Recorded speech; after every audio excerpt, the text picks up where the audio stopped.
Revolutionary talk for revolutionary times. Promoting peace, liberty, and prosperity around the clock. LibertyTalk.fm.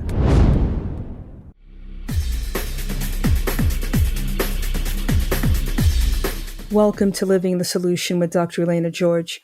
Today we have a very important show. I think we need to be financially literate. And the more you subject yourself to what's going on in the media, it makes you paralyzed because it feels like there's no way you can outrun this problem. It's just going to overtake you and there's something you can do. But I don't believe that. And neither does my guest. He's been a guest on in the past and somebody I respect highly. We're going to speak with Mr. Kerry Lutz of the Financial News Network. And what we're going to talk about is the truth. It's not about the clicks. It's not about the fear mongering. It's about how you can really take a step back, get your bearings, make financial plans. And I believe once you have financial health, everything else falls into place. So, Kerry, thank you so much for joining me today. I'm really looking forward to our conversation. Likewise, Dr. George. It's always a pleasure to be on your show. And I think you're doing an amazing job. Oh, you're a sweetheart. Thank you so much.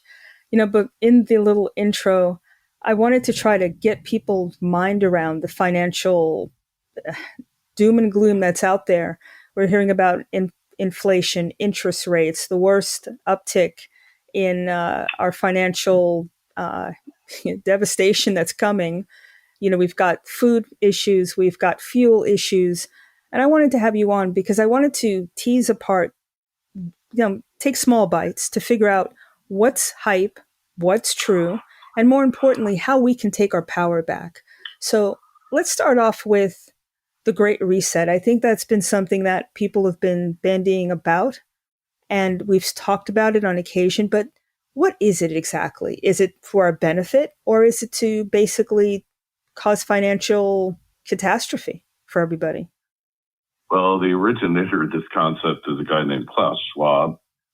Some believe that he is a sociopath. I'm not qualified to judge, but he seems to think that somehow the people don't know what they're doing. But if you just let the geniuses take over and run things and give up your freedom, as he said, you'll earn nothing and you'll be happy. Your life is going to be much better. But it's a group of people that believe they call the rest of us eaters because we're eating meat, whatever, and that's creating greenhouse gases, climate change, all this. And climate's always changing, whether it's because you eat steak or I eat chicken or both like fish. I don't think it has anything to do with it, but the sustainability thing, all of this, they seem to want to get rid of a portion of humanity and the less productive members.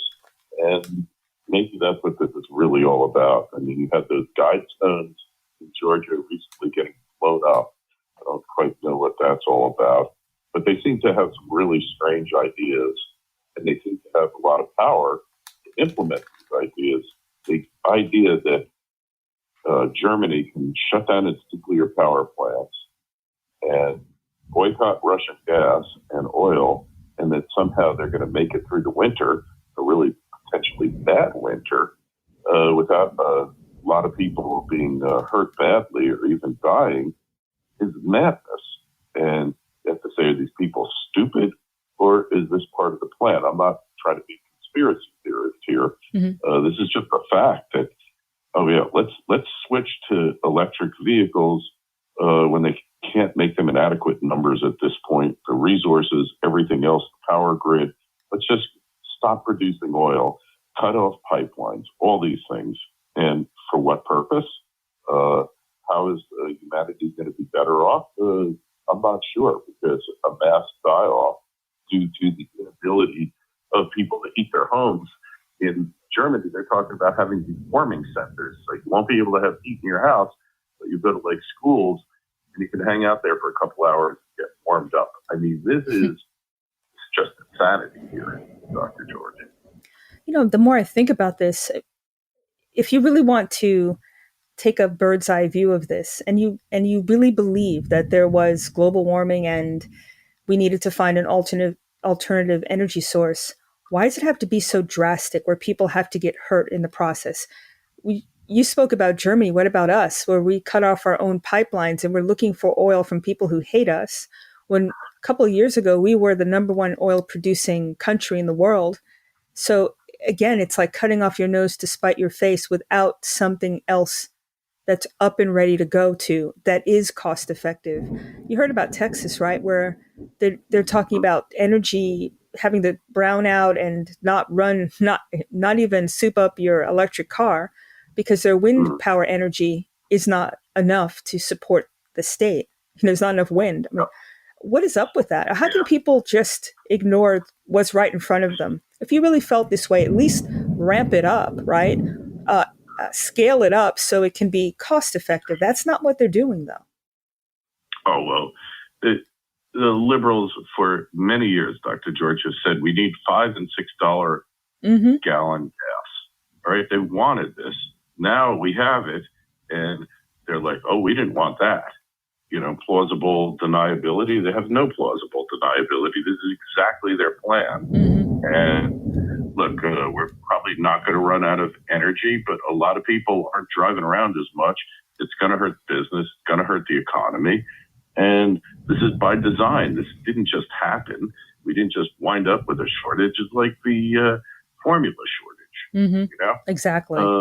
That's by design here. And the very people who claim to have so many of your interests at heart are doing the most harm to you right now. Oh, yeah, let's just get rid of the police. Who needs police, right? They serve no purpose whatsoever. Well, my feeling is until you come up with something better than the police, they're all we got. And so many of our urban centers here have turned into urban jungles, urban warfare, that, the dangerous there is in Iraq and other horrible places, or down in South America, Honduras, or Guatemala, those places, super violent societies. Cut back on the police.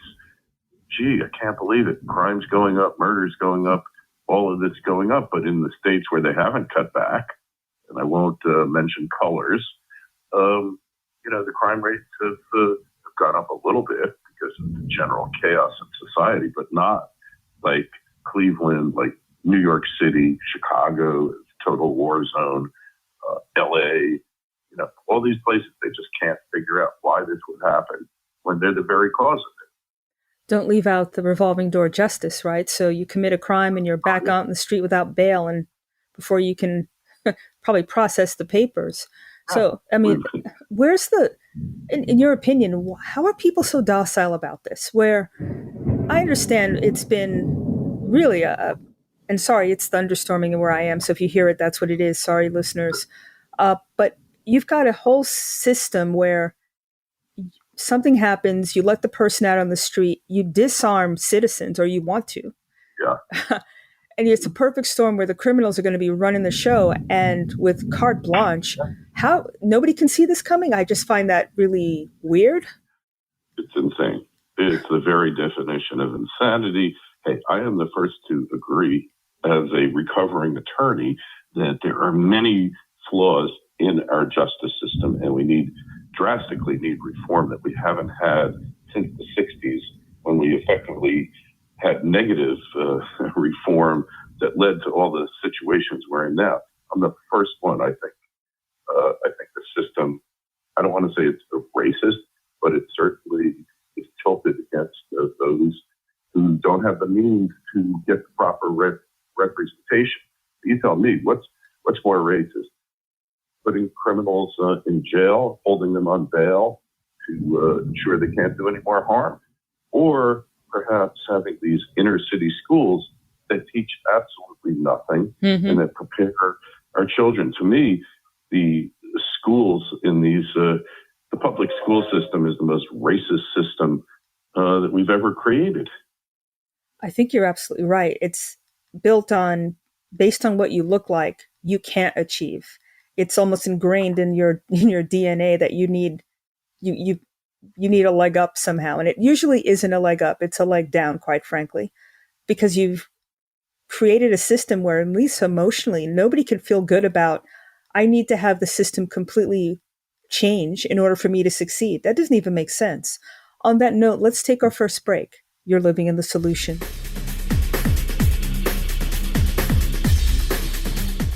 Welcome back to Living the Solution. We're speaking with Mr. Kerry Lutz. And before the break, I think, Kerry, you were making, connections with what's going on in society and how this is dovetailing with economic problems that we find ourselves in. And it seems to me that it's all about divide and conquer. You're talking about race and sex and orientation and all these other things. But in actuality, everybody is in the same boat and they need the same thing, a place to live that's reasonable, a system that'll educate you so that you can come out and get a job and support yourself, health, and as you get older, some safety net, I guess, or at least the ability to work and live off of what you earned.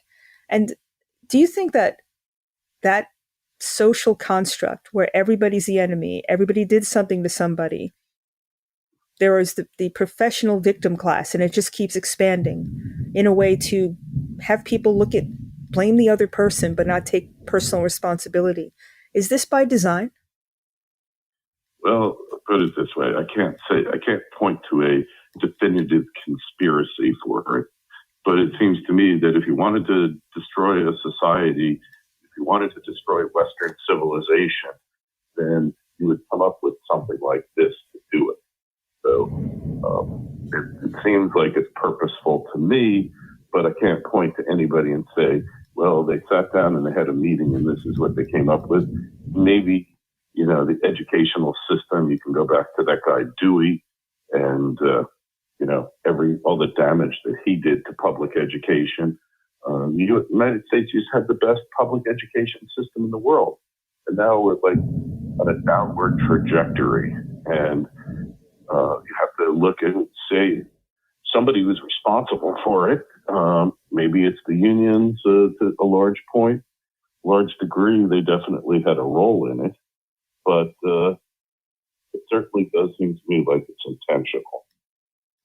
Well, when you look at the last couple of years, when I again look at everything, it seems that there's a centralization of everything. Healthcare has been centralized and a corporatization. The banking system, education, from the health standpoint, the hospitals have all consolidated. They took private practice and pretty much decimated it. So it made most of us, into employees. And you don't have power as an employee. You just do what you're told. And it's all about the bigger picture and the conveyor belt mentality. Is that something that you see? I mean, COVID, for example, it seems everybody was kind of remotely removed from the economic structure. You were getting money to stay home. You were getting money to, it's just like a free fall of money coming from the government. What's the consequences of that? It seems like people either they love it and they haven't gone back, or they've taken the individual free market side of the economy and kind of made it a lot smaller. Did they? Yeah, well, it certainly is a real negative, and the inflation that we're seeing that the experts never foretold, people like me and Austrian Economists, was a natural, assured outcome of just printing up a bunch of money and dropping it from helicopters. So to be surprised by what's happening now is really disingenuous. It was baked in the cake from the moment they started passing these stimuluses. Is there another alternative that could have been chosen that could have, in your opinion, sustained the economy, kept people as self-sufficient as possible? Did we have to go this way, basically? Or was this a choice that served somebody? Well, I'm not a medical professional, so I can't say. But I knew from the get-go that these lockdowns would be ineffective. They didn't work. We know this for a fact. I mean, it's all been demonstrated by Johns Hopkins that the lockdowns did nothing for us. So, to think that there was certainly another way. And I can't remember which Scandinavian country was it? Sweden? Sweden. they opted out of lockdowns, and they were condemned. And then your state, Georgia, opted out, and then Florida did. They were all condemned. The results have been no worse in Florida and Georgia than in New York. Perhaps they're worse in New York because they sent the COVID-infected patients to the nursing homes to wreak havoc. So certainly there was an alternative. And there's a book by Dr. Scott Atlas detailing everything that happened. And really the lockdown madness didn't end until he got appointed by Trump to the presidential COVID thing. It was ignored, but he blew the whistle on them. And finally they backed off. But they're still looking to do this. They're not just going away. No, it seems like another round. California is already talking about masks for kids going into the fall. And I hope this doesn't happen again, because I think we've lived through it, as you said, long enough to figure out that it didn't work. If it worked, we would not be going through this iteration again of more of the same. If it worked, why do the same thing, expect a different result? From a psychological standpoint, it doesn't make sense. And does it dovetail with the economy? I mean, from living in your home, not being able to communicate, because we're social creatures, human beings, not being able to see your friends, having lost loved ones, not being able to go to their funeral, not being able to see people in the hospital. I mean, it was just an onslaught. From an economic standpoint, how can you remove yourself from this system? Do you have to do something? Oh, go ahead. I mean to cut you off. Go ahead. It's okay. Sorry. To a certain extent, you can't remove yourself from the system. There's, unless you live on a farm, off the grid, you're dependent.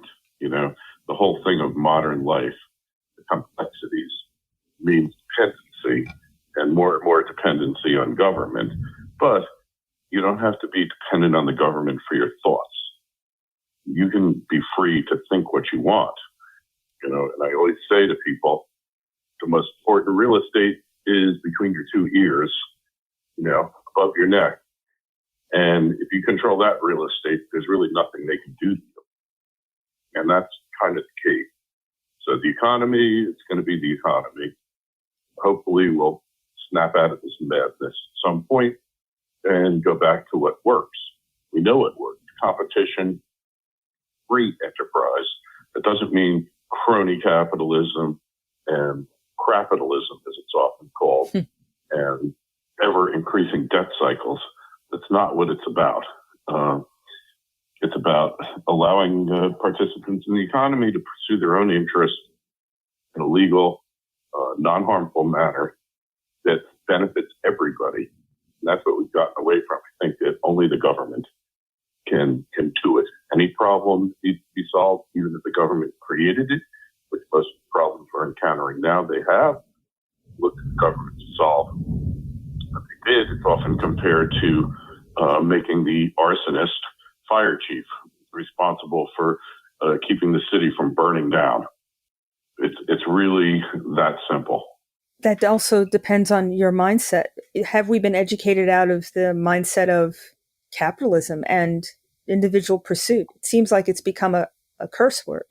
Like capitalism, they've equated that with selfishness, racism, non-diversity.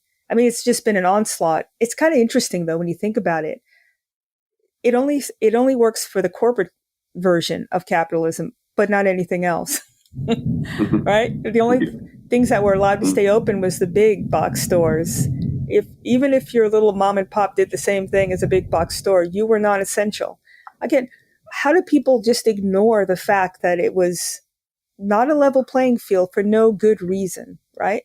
That's kind of strange to me. Yeah.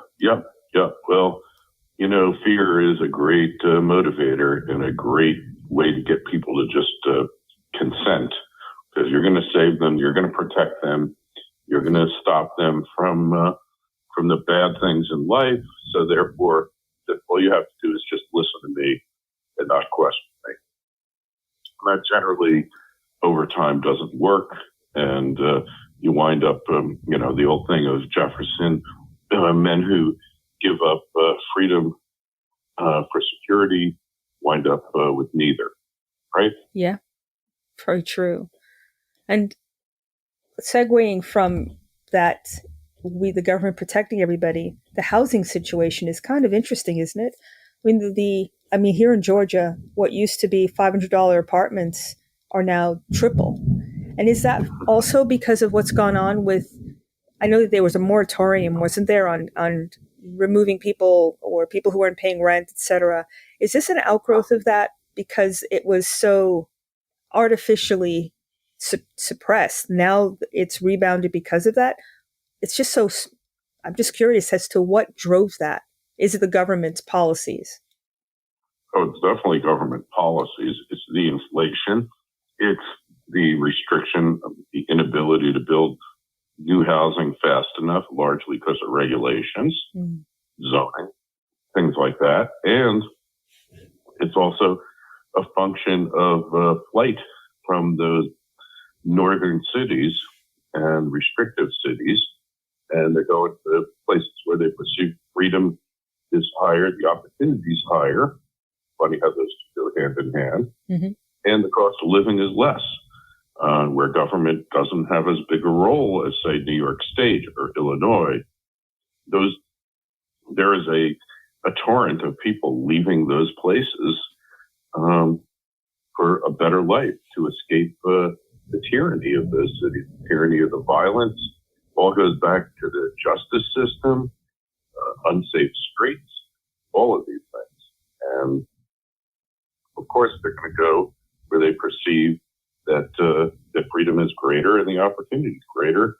And all you have to do is look and see how states with no income tax or low income tax have grown over the past 2 or 3 decades compared to those high taxes. Places like California and Illinois and New York, New Jersey, Michigan, all of these, Connecticut. Connecticut was the last state in the country who has adopted a personal income tax, a state income tax.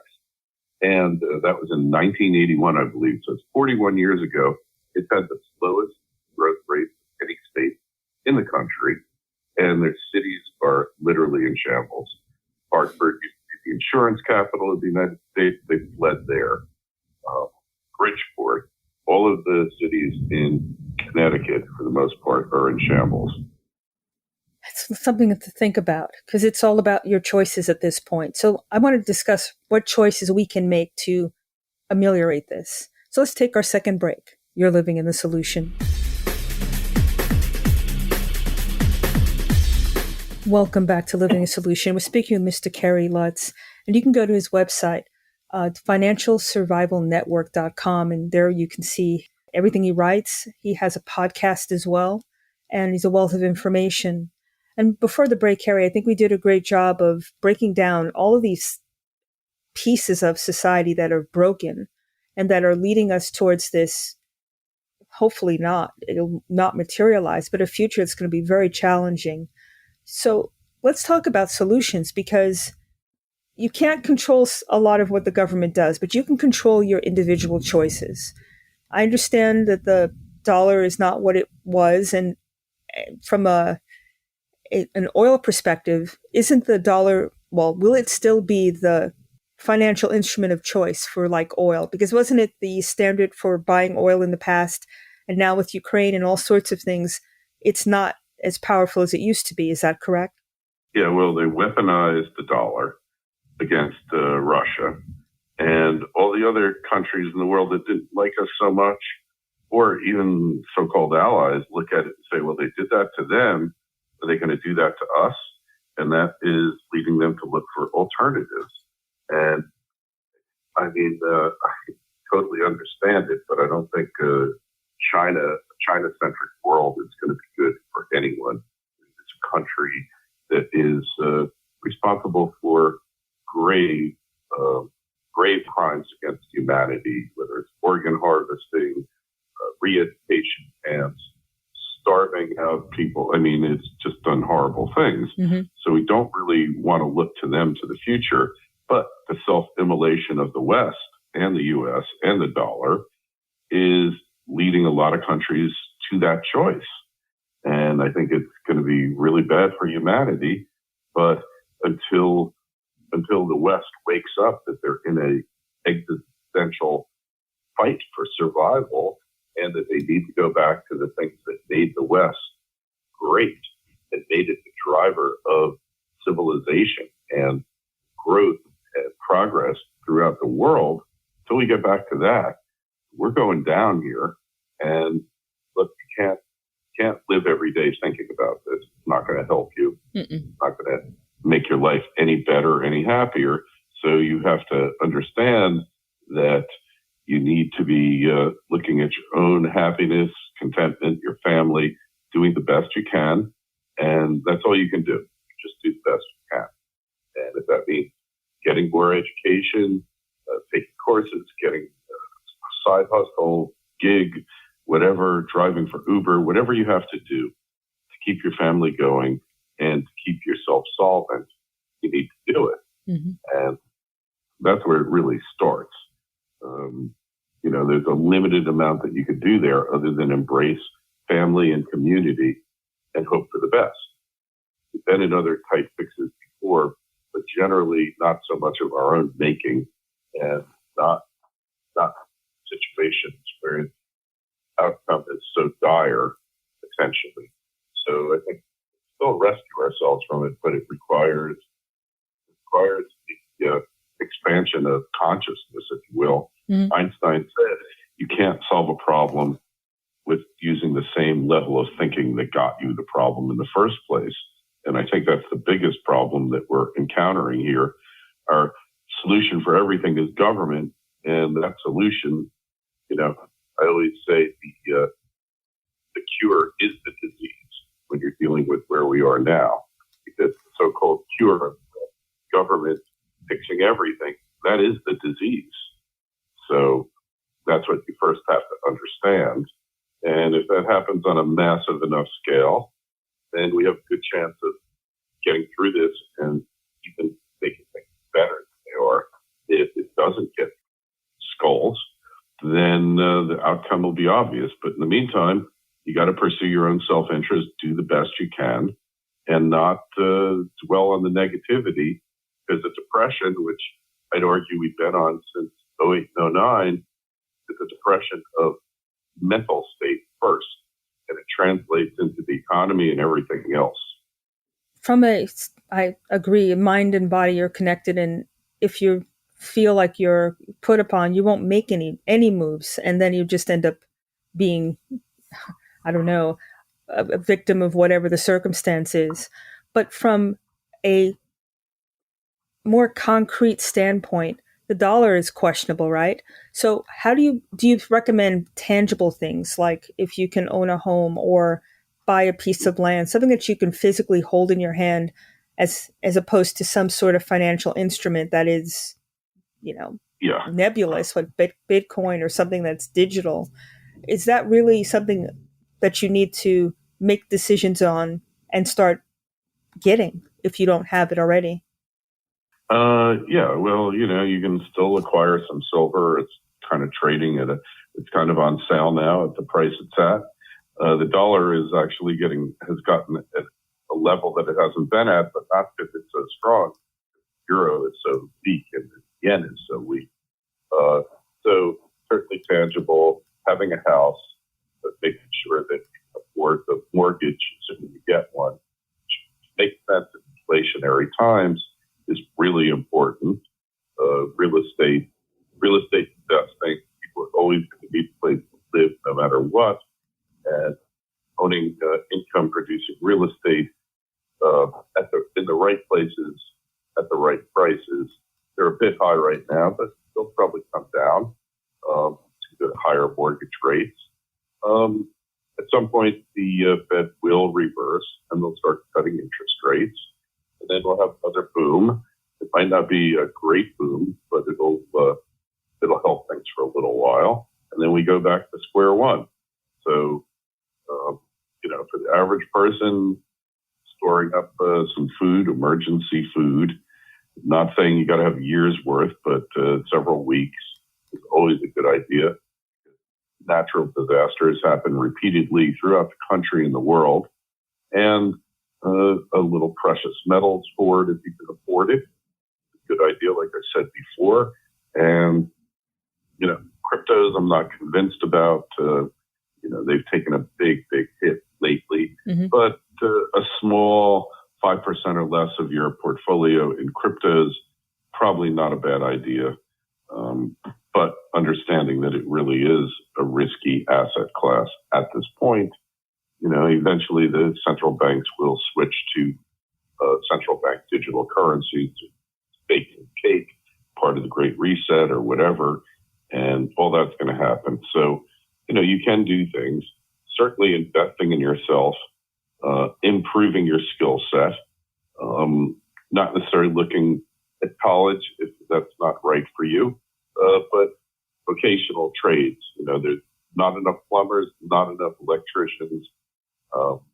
Knowing how to build stuff, make stuff, fix stuff, it's all going to be skills that are in universal and permanent demands. So the robots can build your house, and fix your electric, or give you a new hot water heater. Somebody needs to know how to do this stuff. And we've had this overemphasis on higher education, and I put higher in quotes. That led to a shortage of these people and a general elitism in society looking down upon you if you know how to fix a toilet, which I'll never understand. Being able to do things with your hands, having those skills go a long way. They're so easy to get now, Dr. George, between YouTube and online. I learned how to podcast online, not that I'm going to be able to change a light bulb with what I learned, but I learned how to podcast online. It's a very complex process when you're starting out. Now it's easy peasy.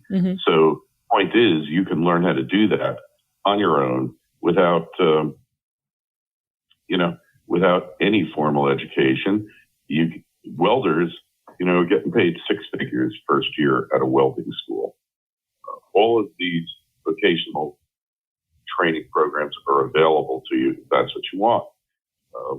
Just figuring out how to raise your income by 25%, whether it's driving Uber or, Airbnb in your place, whatever it might be. Figure out a way tomorrow, next week, to raise your income by 25%. You can do it. Anyone could do it. And that might mean raising your income means cutting your spending. That might be the way for you to raise your income. You don't need every single cable package. You don't need every single bell and whistle for your cell phone plan. Get rid of it. Cut it down to basics. Get a couple of thermostats, programmable thermostats in your house. Stop your energy consumption. Cut it back. All these things will work. And look to a good accountant, depending upon your financial situation, is another way to save money on taxes. You have to look at everything now. You can't just coast like you once did. I think you're right on that one. And I know we're going to take a break in a minute, but I wanted to start off the conversation about your 401k and things that you've been paying into for years. And I think I'll have you answer that question after the break, because I bet it's going to be involved. But I'd be curious to know, everybody's kind of socked away in for the future. But if we're in inflationary times, isn't the value of what you socked away less? Yeah, well, that could well be the case. Oh, gosh. Well, let's finish answering that question when we return. Let's take our third break. You're living in the solution.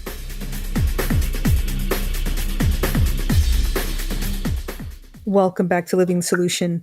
Again, we're speaking with Mr. Kerry Lutz, and you can go to his website, financialsurvivalnetwork.com. And before the break, Kerry, I was just curious about the folks who've paid in all this money, to their 401k and in doing the right thing for their future. Is there something that they need to think about? Should they leave it in? Should they pull some of it out, put it in precious metals? What kind of thing can they do to hedge against disaster?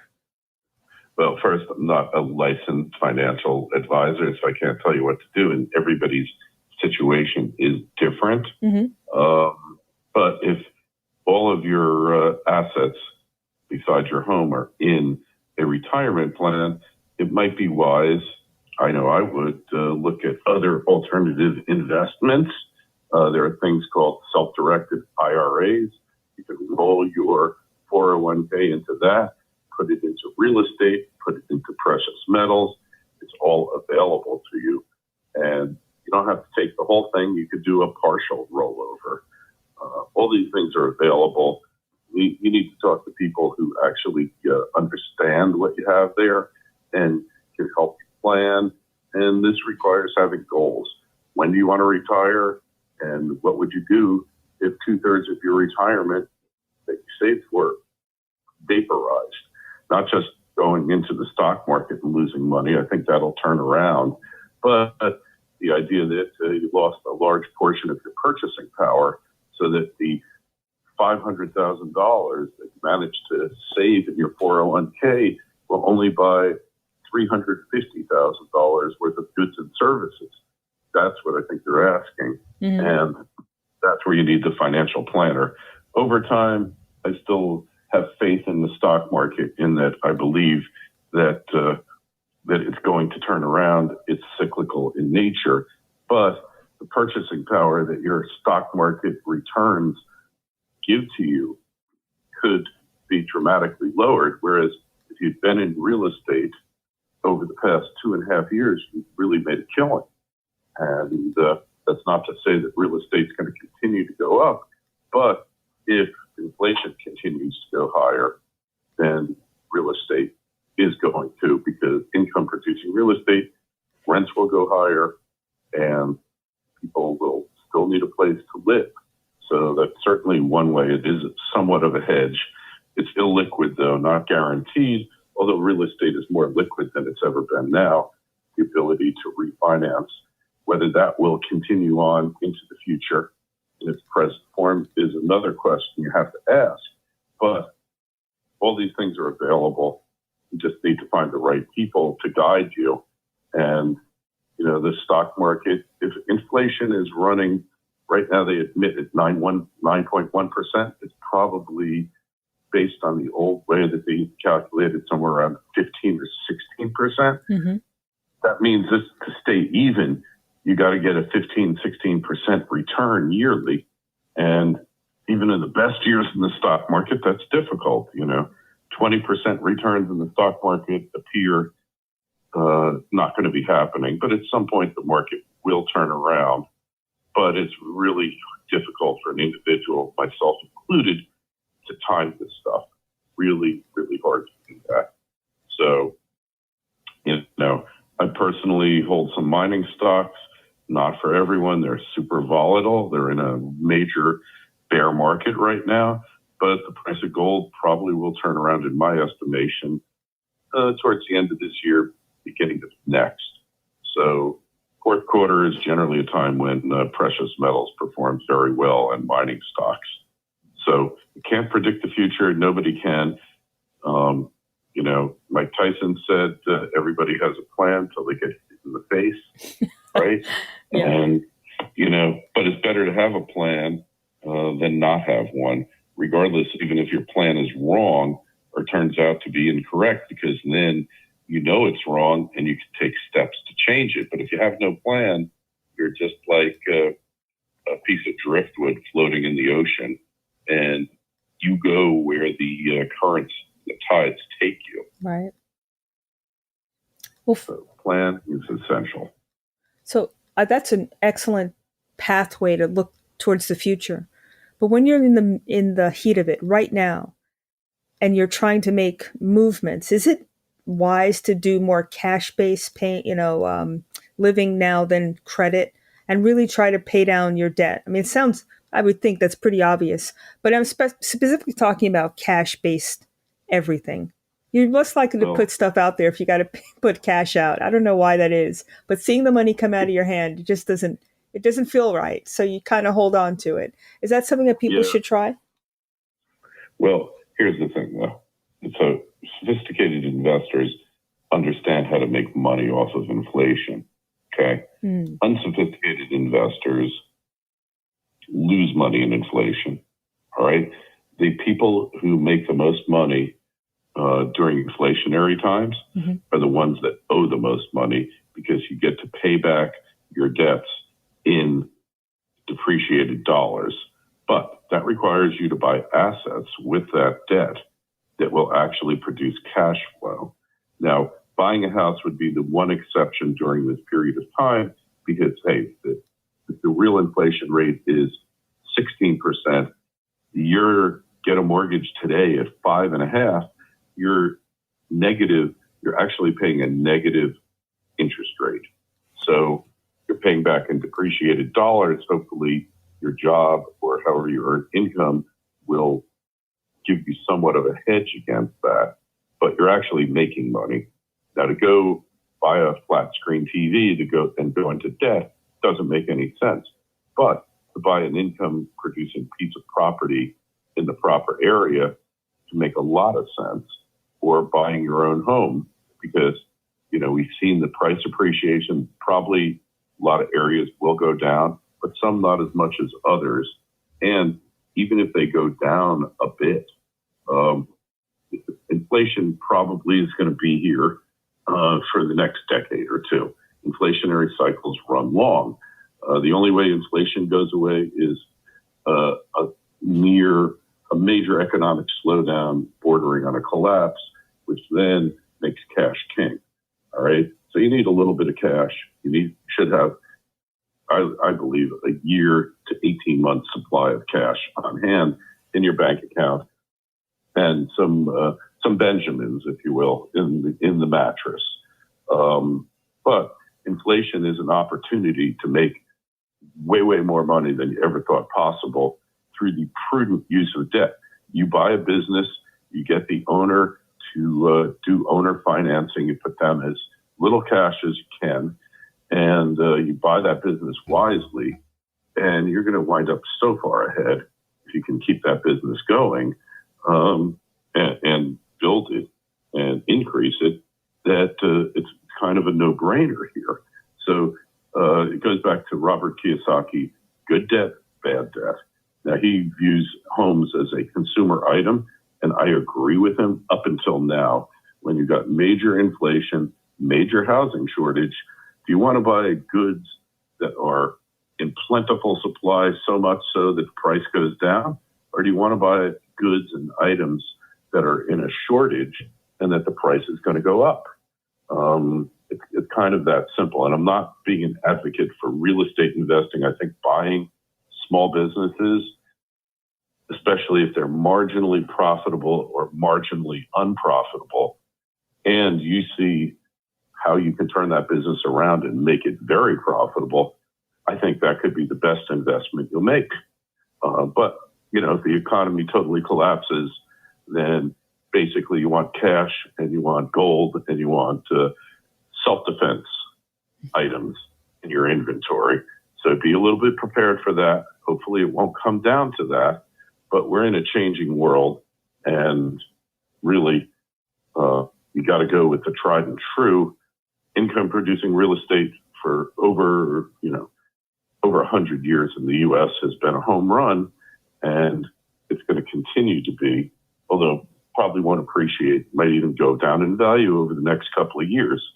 Businesses, I've made most money in my life, besides real estate, in starting and selling businesses and running them profitably. But, that requires a skill set. But the good thing is you can get that skill set on the internet. You can learn how to do your accounting. You can learn how to do inventory management, all these things, marketing. It's all free out there. Mm-hmm. So that's what I would say you need to be doing.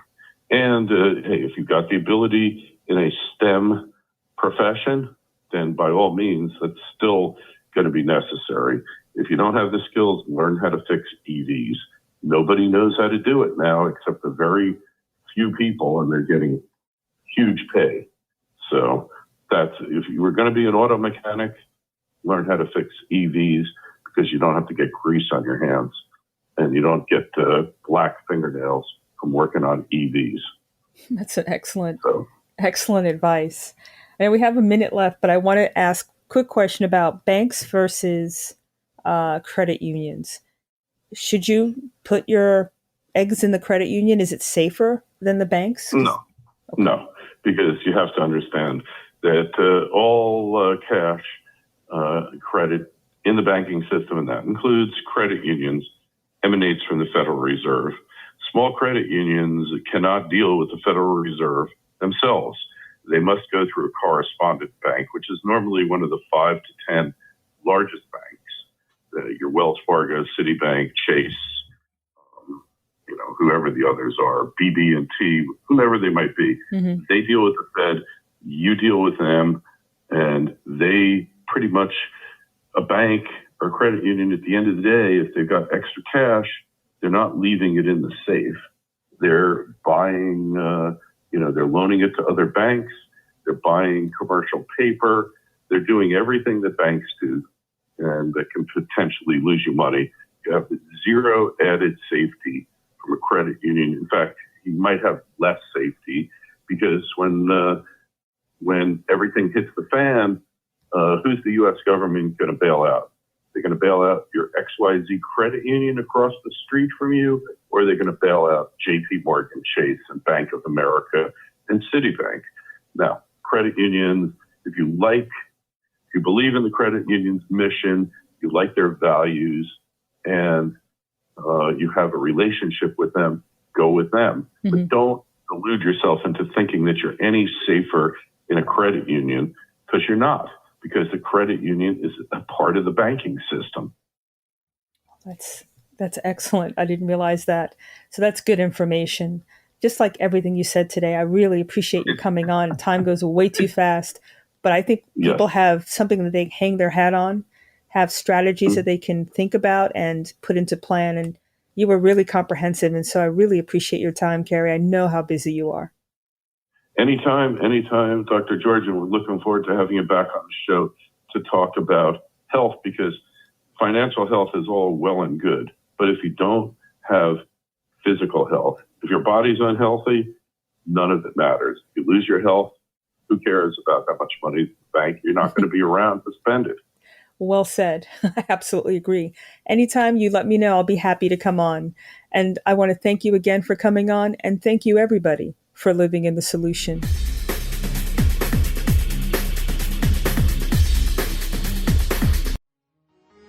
Revolutionary talk for revolutionary times. Liberty Talk FM.